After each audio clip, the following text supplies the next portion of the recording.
Hello, আমার নাম রঞ্জিতা সেন। আমি হলাম মুপেল ইনস্টিটিউটের একজন স্টুডেন্ট।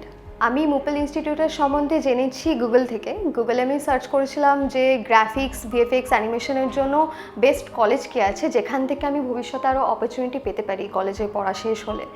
তো গুগল আমাকে সাজেস্ট করে মুপেল ইনস্টিটিউট। তো আমি একদিন আসি আমার পেরেন্টসদের সাথে, এসে এখানে অ্যাডমিশন নিই। অ্যাডমিশন নেওয়ার পর আমি জানলাম যে না, দিস ইজ দ্য ইনস্টিটিউট যেখান থেকে হয়তো আমি আমার কেরিয়ার শুরু করতে পারবো। আমার কোর্স এখন প্রায় শেষ। এখন আমি এখান থেকে ইন্টার্ন হয়ে জয়েন করেছি টিউটোপিয়াতে অ্যাজ অ্যান ভিডিও এডিটর। তো আমি বলবো যে তোমরা যদি অ্যানিমেশন, গ্রাফিক্স, ভিএফএক্স সম্পর্কে যদি জানতে চাও বা এই ধরনের বিষয়গুলো নিয়ে নিজেদের কেরিয়ার এগোতে চাও, তাহলে অবশ্যই মুপেল ইনস্টিটিউট জয়েন করো।